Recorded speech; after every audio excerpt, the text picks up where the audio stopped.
evening, everybody, and welcome to the first ever Zoom meeting for the friends and supporters of the Chinese Canadian Military Museum. It's been almost 3 years since we last met in person, but that doesn't mean we haven't been busy. Tonight, we will update you on what we've been doing as well as our plans for the future. I'm Wesley Lowe, the chaplain for the museum and Pacific Unit 280, and it's my privilege to be your host for the evening. Several of our veterans have passed away in the last couple of years. Because of COVID, we were not able to acknowledge them, but today will give us a chance to remember who they were. Key Law was a member of Force 136 in India. He died at age 100 this past June 16th. William, or Bill Marr, served in the Canadian Army in Europe. He died at age 101 on June the 10th this year.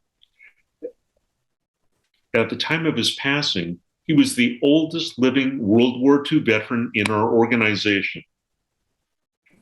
Tommy Wong, Force 136 in India. Tommy died at age 97 on March the 5th, 2002. Not only was Tommy a proud member of our organization, he was always eager to help in community events, including the Canada 150 Drumming Project, a nationwide simultaneous drumming circle on Canada Day, organized by CCMMS member Richard Wong. Colonel George Ng, RCAF. George passed away at age 89 on February the 12th, 2022. For many years, George was a vice president of the CCMMS, and he also served as president of Pacific Unit 280.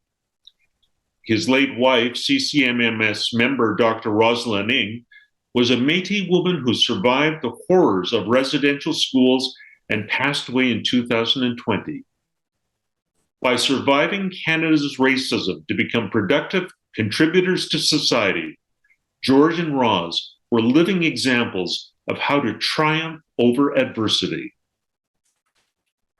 Last year in 2021, Raymond Buster Chan, member of Force 136 in India, died at age 100 on January the 4th, 2021.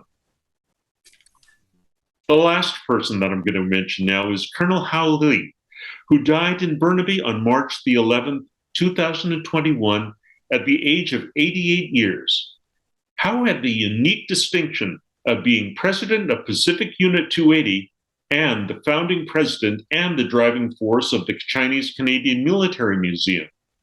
Without his vision, drive, and dedication, the organization would never have come into being. We're going to miss them all. We do miss them all. On behalf of all of us here today, we want to express our appreciation to all those who in the past or currently are serving in our armed forces so that we can live life safely and enjoy the fruits of Canada, the true north, strong and free. Let's say the soldiers' remembrance together. They shall grow not old, as we that are left grow old. Age shall not weary them, nor the years condemn. At the going down of the sun, and in the morning, we will remember them. Now, the CCMMS has had a history of outstanding leadership, men who were the right person for the times. Colonel Hao Li's expertise was in building and nurturing our fledgling organization, no doubt due to in part from his experience as a teacher and successful businessman. Our second president, Commander King Wan, helped the organization build a national and international profile through his service, responsibilities, connections at the provincial and national levels for the armed forces. King was and continues to be a champion for our organization. We were so happy that Judge Randall Wong accepted our invitation to become the third president of our organization in 2021. It has been a most challenging position during the past couple of years because of COVID and restrictions. Tonight is his first public appearance as our president on a greater scale.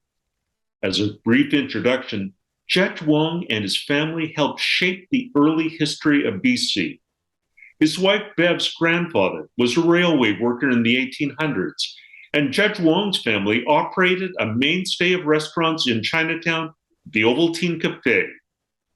Instilled with a sense of community, Judge Wong has been active in everything from guiding young lawyers to becoming the first judge in BC Supreme Court of Chinese heritage. Judge Wong's steady hand has not only helped us maintain what we have achieved, but is steering our progress to our future, and tonight he will outline our current state of affairs and give the museum's vision for the future. Please welcome Judge Randall Wong. We have some big news we want to share with you this evening. Next year, 2023, will be our museum's 25th anniversary. We are sad our founder, Colonel Hao Li, is not with us to commemorate this occasion. In fact, in this photo showing the founding executive, only 4 members are still alive.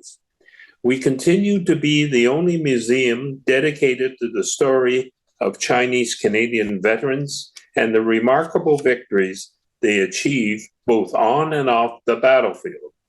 We are proud of the work we have done over the last quarter century, work that we have done mainly with the help of volunteers. I would like to take a few minutes to share with you where we have been before I talk about where we are going. I cannot highlight all the projects and exhibitions we have done, so I am just going to spotlight a few. Next year, we will try to review everything we have accomplished. In the last 25 years, the Military Museum has helped produce a number of film and video projects. One of the most significant was called Heroes Remember, which involved 24 oral history interviews with World War II veterans. These interviews can still be viewed online at the Veteran Affairs website, and the video links are also available on our website. In 2016, we worked with George Can of Cactus Advertising. His team donated their services and designed his award-winning print program that appeared in both English and Chinese print media. They designed 6 different ads, each telling a different story about our veterans and their accomplishments. The campaign generated a lot of interest and increased traffic to our website and visits to our museum. In 2012, we were honored to curate an exhibition at the Canadian War Museum in Ottawa. It was the very first time that our story has been told in this major institution. Called One War, Two Victories, the exhibition ran from May 2012 to February 2013 and was seen by thousands of visitors. Our work also helped us develop some remarkable friendships with other veterans who suffered discrimination.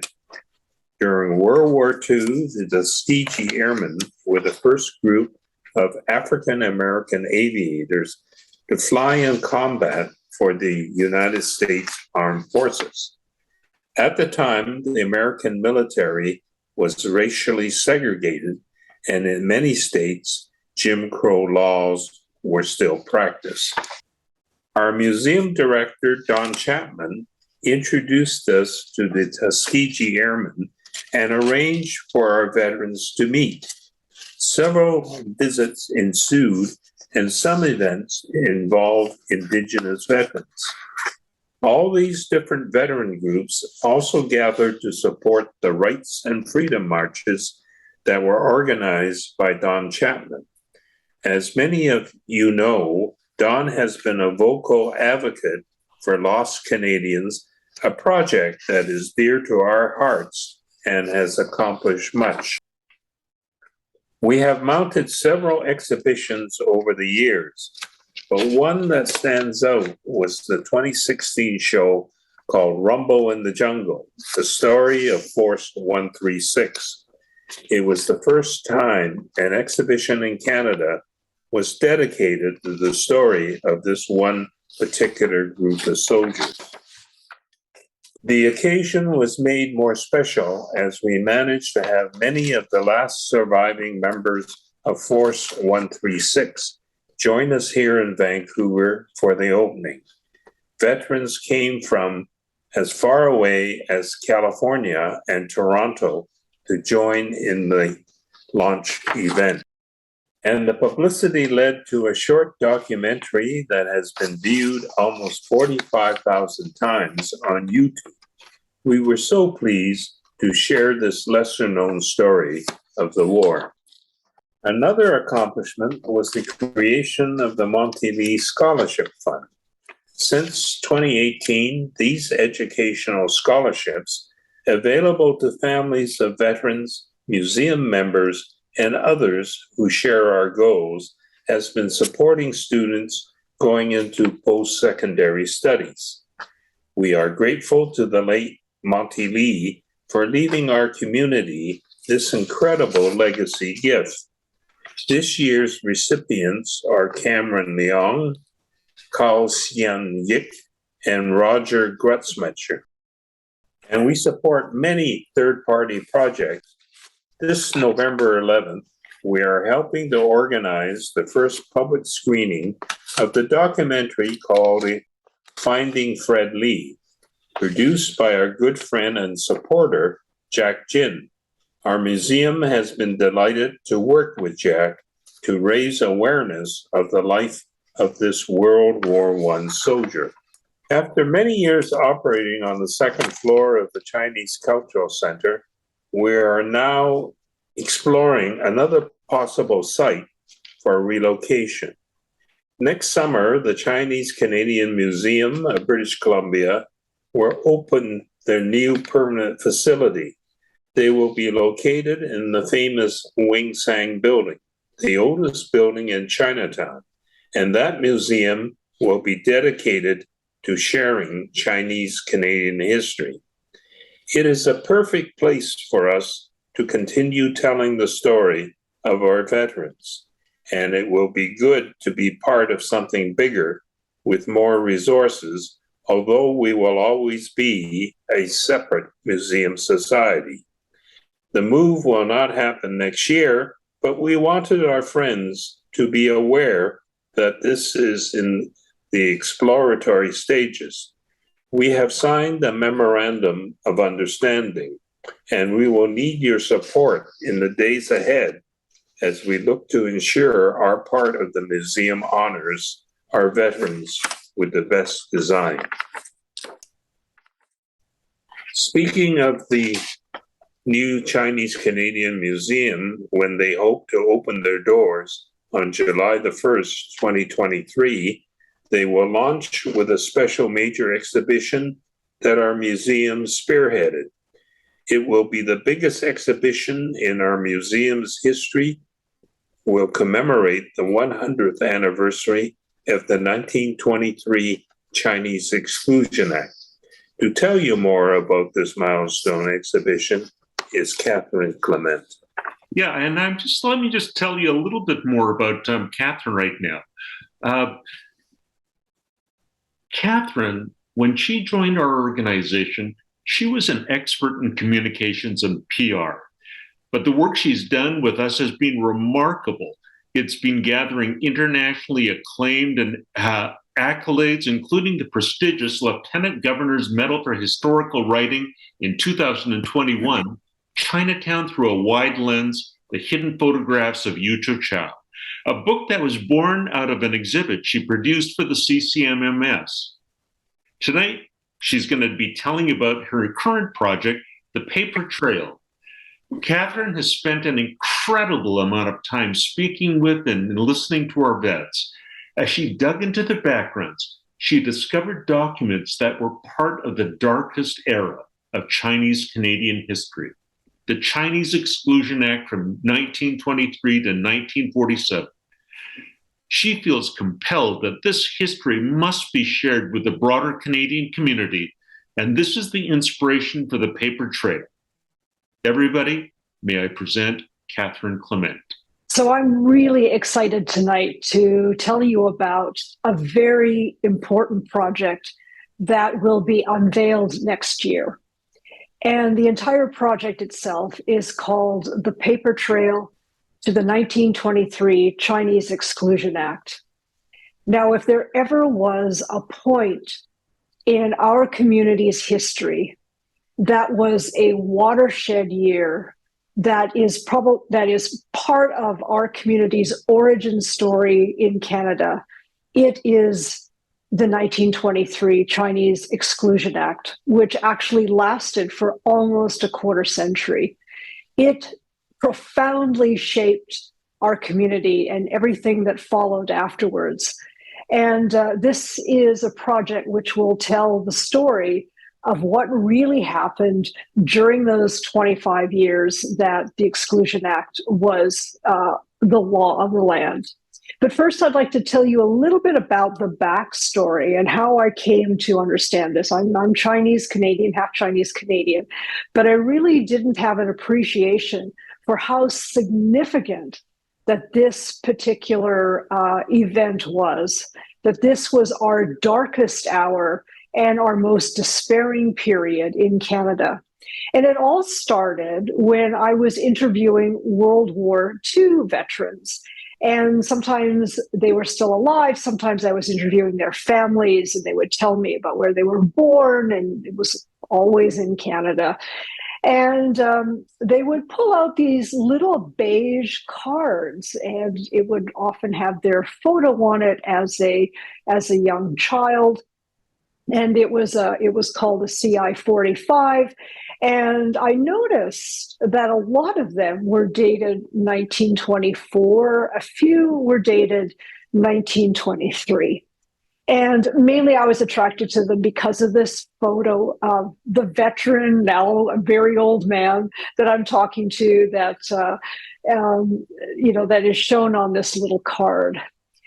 But what I discovered was that this little card was something much, much bigger. And there was a reason why they were all dated 1923 to 1924. And what I discovered is that this little tiny card, which looks innocent enough, was part of a dizzying array of paper, color-coded forms and certificates that were only ever issued to Chinese people in Canada. It was almost a fanatical documentation that was done all in an effort to monitor, control, surveil, intimidate, and push out Chinese from Canada. Some of you will have seen these things. This is a CI-5. So what I learned, these dizzying array was all color coded. They had different names. They had different looks to them, but they were all part of something bigger. So this is a CI-5, which is a typical head tax certificate. What's really interesting to note when you see that photo there is that it was the first use of mass photo identification in Canada was for the Chinese. So we perfected that. We were the first to require the use of photo identification. This here is a brown one. It's a CI-30. And this is one which is given to people who came in and didn't have to pay the head tax. The green one, you had to pay the head tax. This is a CI-28. This is a replacement for a CI-5 and that you may have lost or had stolen or something. And then there was the CI-36, and this was orange. And this was also a replacement head tax. And that was just one of a massive array of different kinds of documents and forms to Chinese. CI-1, CI-2, CI-35, CI-40, CI-44.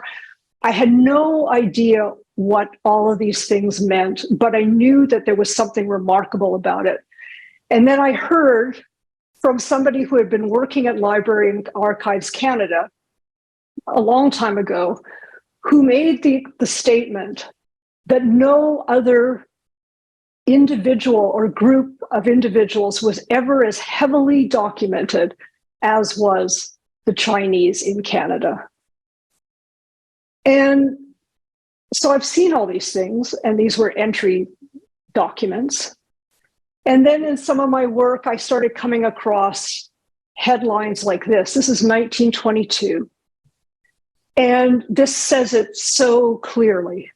Must bar Oriental completely to save BC for the white race. This is kind of, when I talk about the paper trail, here is the paper trail of what began to happen. There was, for the longest time, a movement to keep Chinese out. And all of these documents were part of that control and surveillance and monitoring and intimidation. But as we know, the head tax in many ways didn't work. People were still becoming in. They were constantly making changes and restrictions, the government, but yet Chinese still kept coming.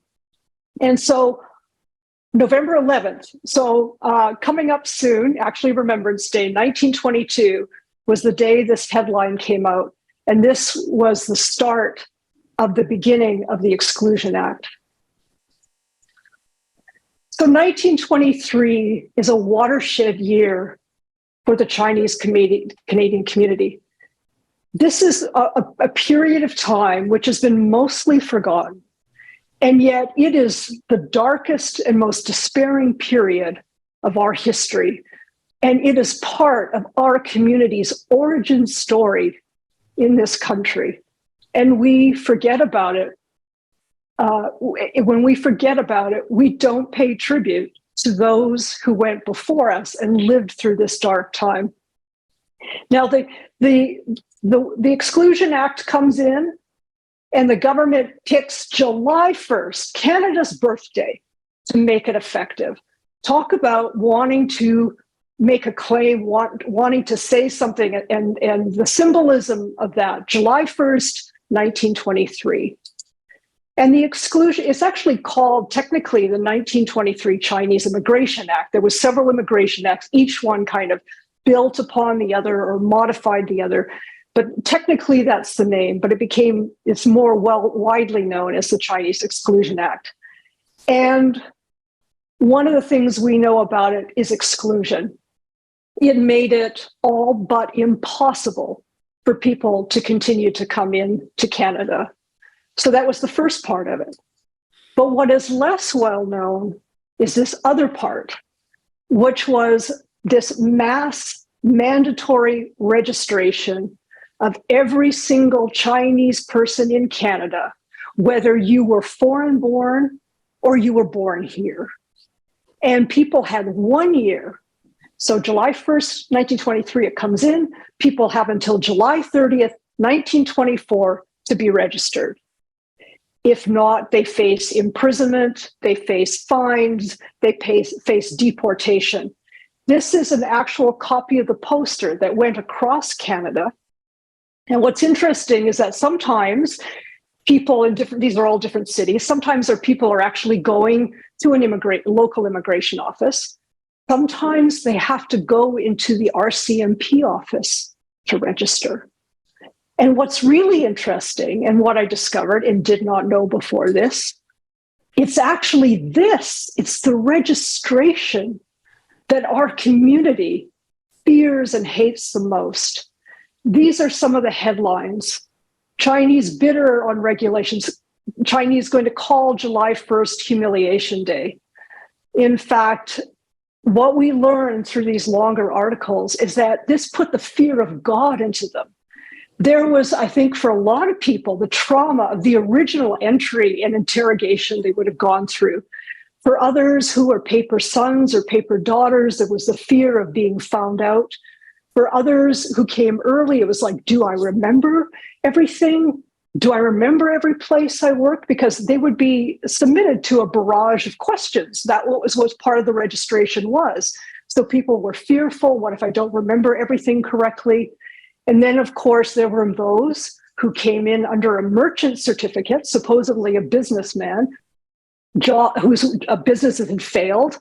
And now we're going to be fined were going to be fined $500, having to pay the head tax right there and then, or be deported. So this is what these longer articles, which I'm not showing you here, talk about how it was the registration that bothered our community. And in fact, on July 1st, 1924, that was the first time we called it Humiliation Day. And where the whole idea across Canada was to put up mourning wreaths and to really talk about the cruelty of this act. In fact, in the newspapers, the Chinese newspapers, the Chinese actually called it the Cruelty Act.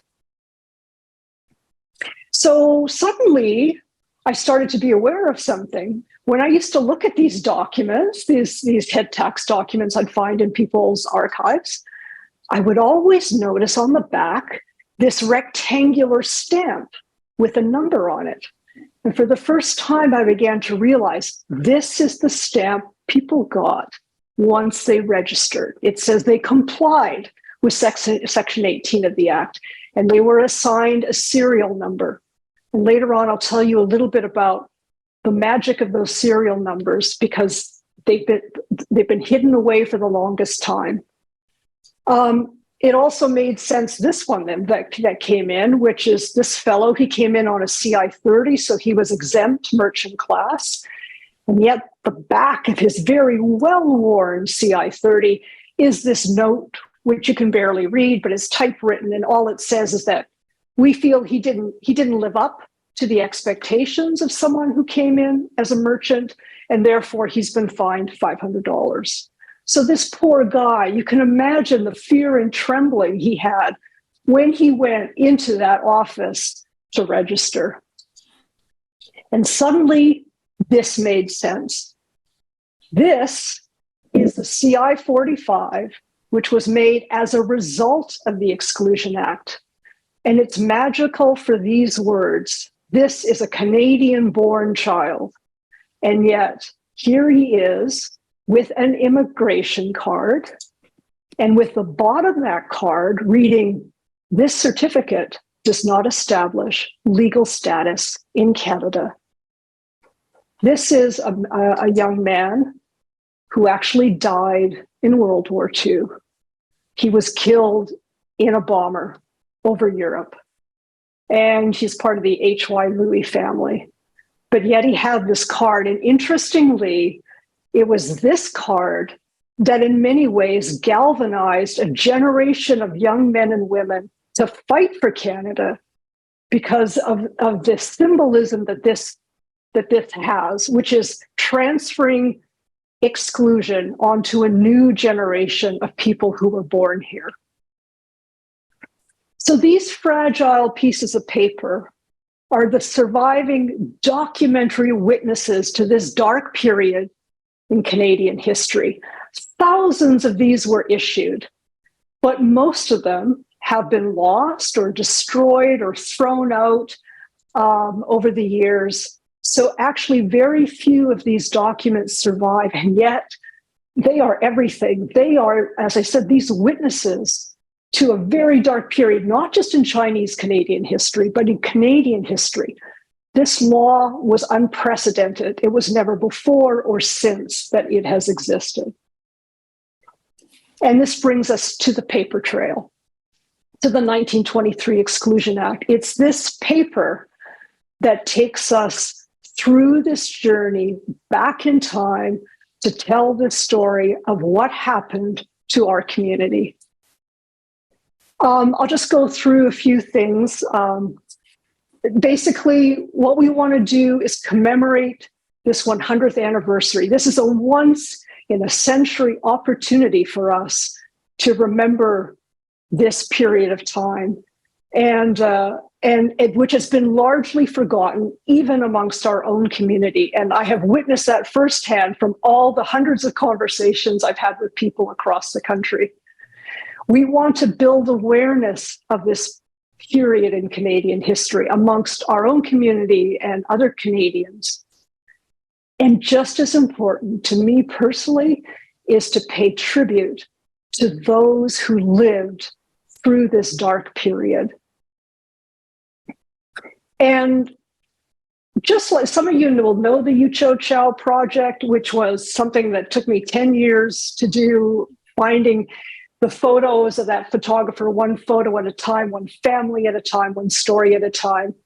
This is modeled the very same way, is that if the community is the one that is almost like my co-curator. They are supplying all the material and all the stories that will make up this exhibition. So from this work, we've been collecting all those documents that you saw earlier from across Canada, including Newfoundland, which wasn't part of Confederation at the time, but they had a head tax. So they're being included in this show too. And we are going to use that material in a national exhibition and to leave behind a legacy, which will be the first of its kind archive of all these documents. And why this is significant is that only one was ever issued of a CI-30 or a CI-5. It was issued and given to the person who had to keep it. So once it's gone, once it's destroyed, it's gone forever. There are very few in any of the public archives, maybe about 15 in the Chung collection at UBC, maybe another 15 at Library and Archives Canada. The vast majority of these pieces of history that survive are hidden away in people's boxes and drawers and attics. And so what we're doing is we're scanning all of these, and we're going to leave behind for future generations to see and study and find their ancestors, is this comprehensive archive, which UBC has agreed to take and to host. Now, the research that's gone into this has been the last few years of my life. Besides doing this cross-Canada scanning, we have found and scanned hundreds of these CI certificates and stories from across Canada. We have spent hundreds of hours going through old newspapers from 1922 to 1947, 1948 in Chinese and English, just watching how the community and how this story unfolds in real time in newspapers. We have been going through personal and government correspondence, going through the archives of clan associations, et cetera, to find things. We are also been searching through newly released government records. They're not available yet, but they're going to be opened up the day we open up this show. And we've also conducted hundreds of family interviews. So all of this is the background to what we're going to present. But more importantly, we have sought out the small personal stories that make up the larger collective story of a community in its darkest hour. So it's the people, it's the individuals, and the way these certificates help reveal the story of one person that is the most powerful part of this piece. So the themes that we're going to be looking at is the theme of exclusion. The other theme is excessive documentation. And we're also going to look at the personal price of exclusion, because it was not the same for everybody. And it was very much a story of class. The design, we want to be inclusive, so we're trying to include as many people as possible in this exhibition that physically we can do. The show and the way we design it's going to reflect the variety and the volume of the different kinds of pieces of paper. It'll form the core visual narrative. We're going to reflect the period, so we're very much doing a period piece. We're not going to talk a lot about the head tax that preceded it or what happened after it. We're just doing the period, the quarter century almost that this act was on the books. And secondly, we're going to use the space to reflect different levels of intimacy. So the venue, we're really great. We're happy to be in talks with the Chinese Canadian Museum about a possible move of our museum into theirs, or the story of the veterans. But the first point of collaboration is actually on this exhibition. We have numerous partners, UBC on the archives, UBC and Henry Yu for some of the story gathering. They've been helping me. And in terms of venue and programming during the course of the year, it will be the Chinese Canadian Museum. And as you saw earlier, this is the venue. It's really big. It looks small here, but it goes all the way back. And it's a magnificent venue. And I'm just going to give you a little bit to let you see some of the things we're going to do. So there are actually, this is on the second floor. There are actually 3 galleries we're going to work in. And these are the galleries that Bob Rennie, who still owns the building, and transformed into remarkable art galleries. They are just stunning. Complex in some ways and big, but really interesting. So we're going to look at the first area called Zone 1. And this place is really big. So this is an area where the ceilings are 40 feet tall. So this, I have to confess, it was intimidating when I first saw it, and I thought, how am I going to do this? Because these are very intimate stories. So I'm going to read you the introduction to the show just to set the stage for the rest of my presentation. This is how the show will be introduced.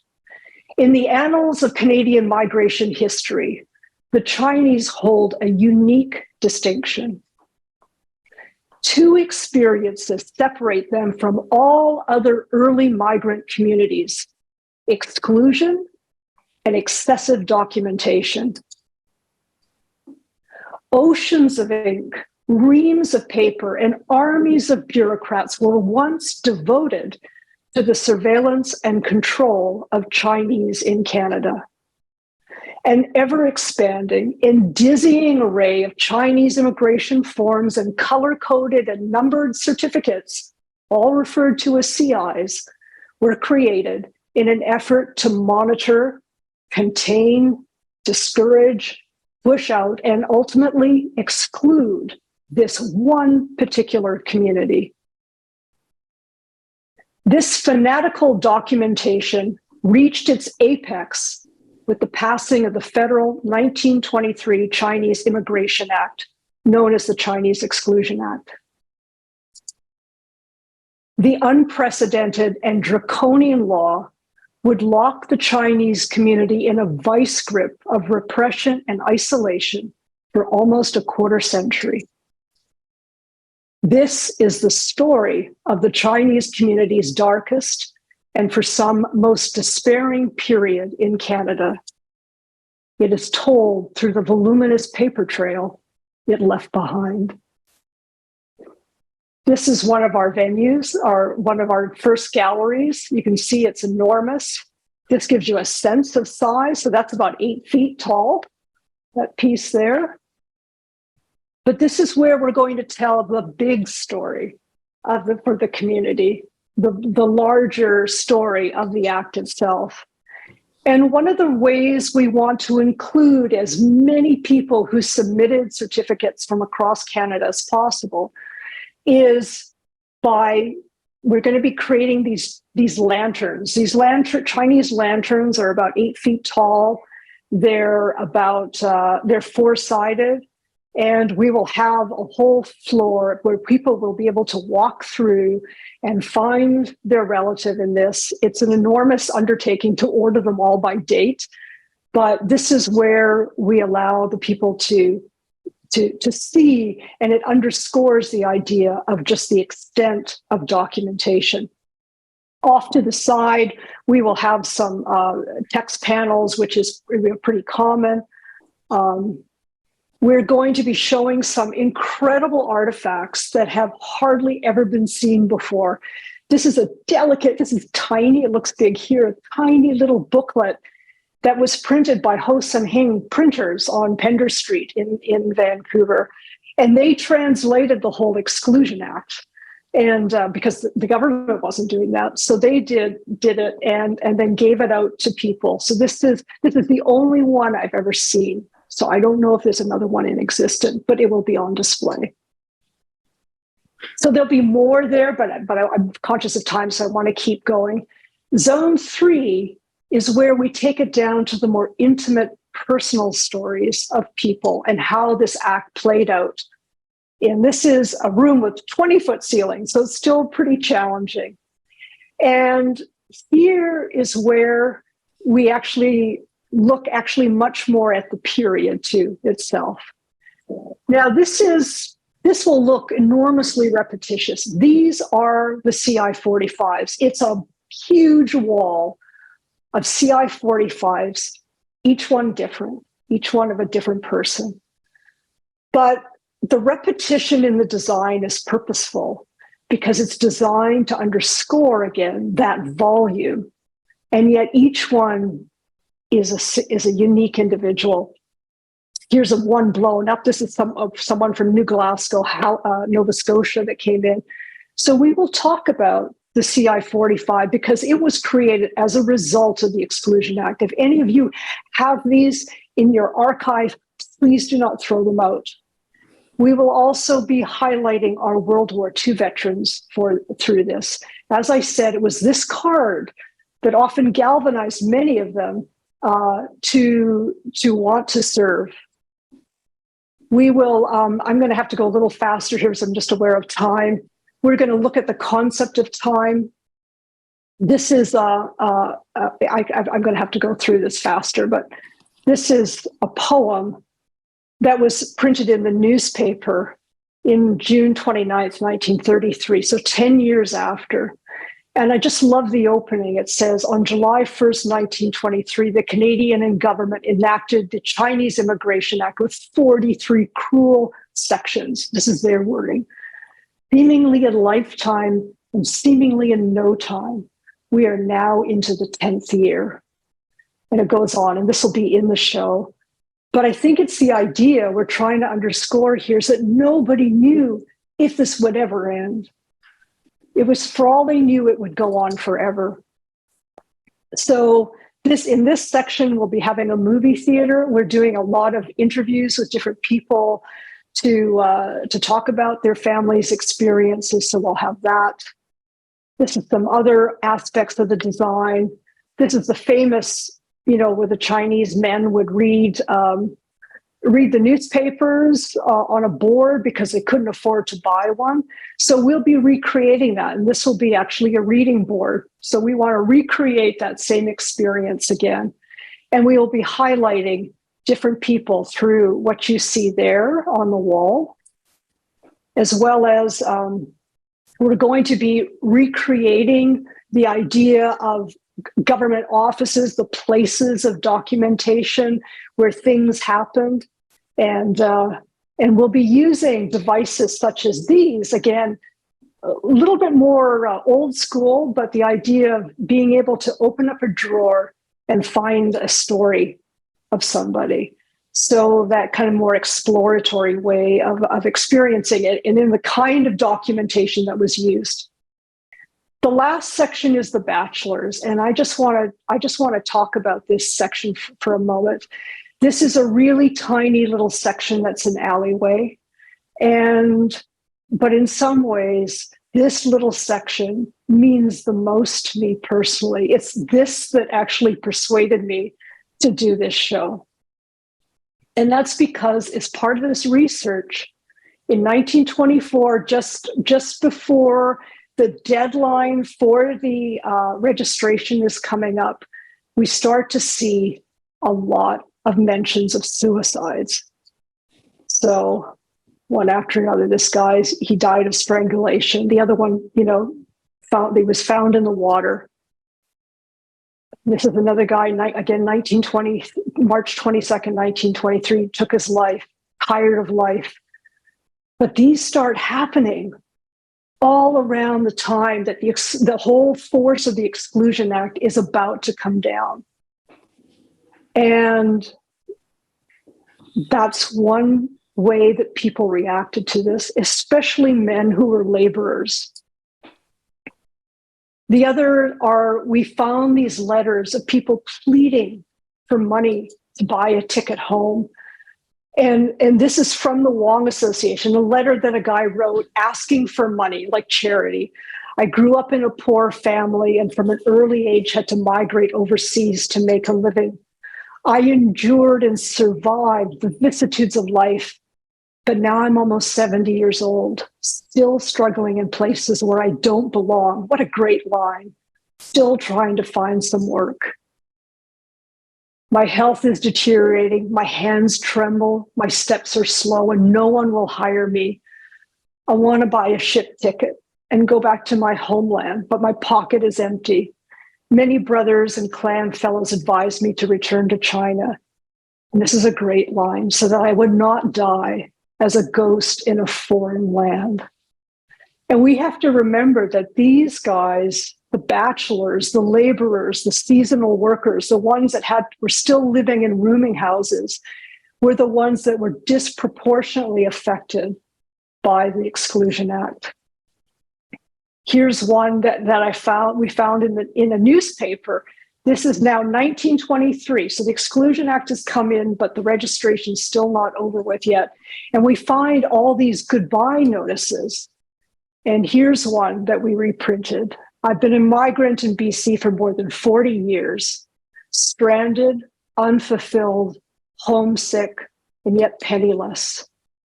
My good friend saw my situation, and the spirit of charity gave me 10 gold coins, which I could buy a steamship ticket.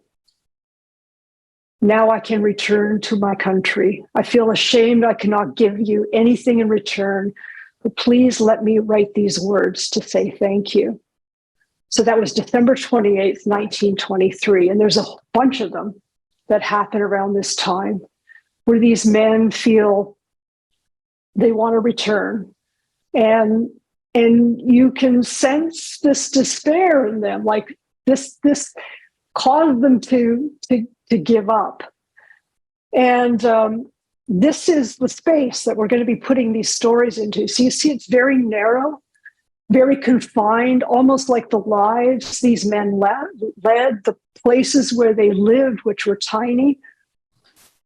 And there's another view of it. So we're going to use this space to tell the bachelor story, because these are the people that have been forgotten.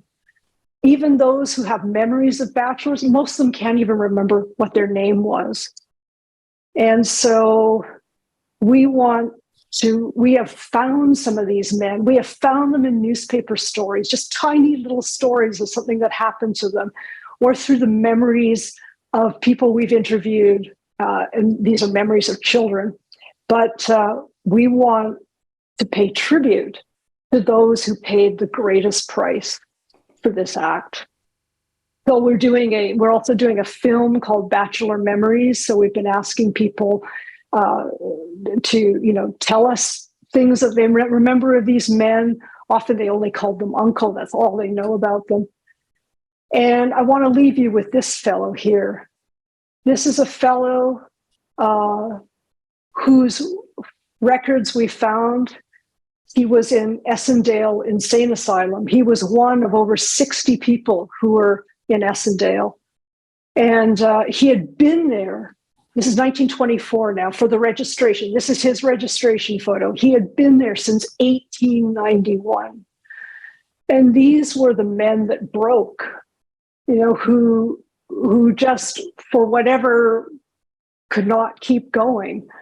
And they are, if the bachelors are forgotten, these people are truly forgotten. So we're making an effort to tell their story and to highlight some of them. So all of this, we have 8 months, just less than 8 months left before all this starts.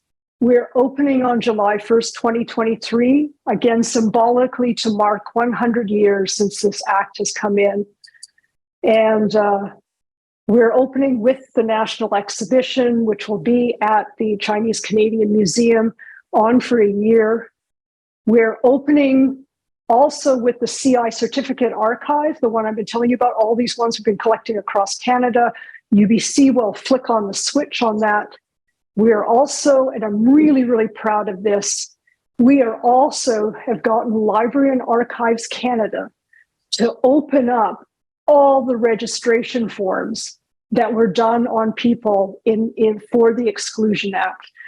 These have been basically locked away for 100 years. And on July 1st, they're going to be made available for families to actually go back and look into. And then there'll be a year of public programming and workshops and things like that that we'll be doing and working with the Chinese Canadian Museum, who'll be taking the lead on that. And here's our website. This is just the project website, 1923-Chinese-exclusion.ca. And there's also a way to communicate with me there. So sorry, I've had to rush through this.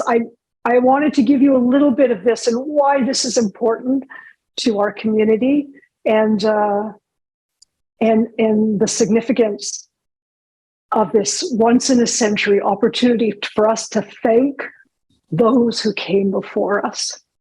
Thank you. Yes, thank you very much, Catherine, and also Wes. I would like to thank all of you who have tuned in tonight to our Zoom event. Now, many of you had been to our fundraising dinners in the past, and as you know, COVID prevented us from doing that. You have supported our museum over the years, and we appreciate your continued generosity, which has made a huge difference in many of our museum projects. This year, as you heard from Catherine, we are embarking on the 1923 project, and your contributions have a tremendous impact. Please give generously. We look forward to having your donations and your support to our museum. And thank you. Well, thank you very much, King. So on behalf of all of us at the Chinese Canadian Military Museum, thanks for attending our special Zoom event. Time is the most important thing that any of us have, and we appreciate you giving us an hour of yours right now. God bless, and we look forward to meeting again.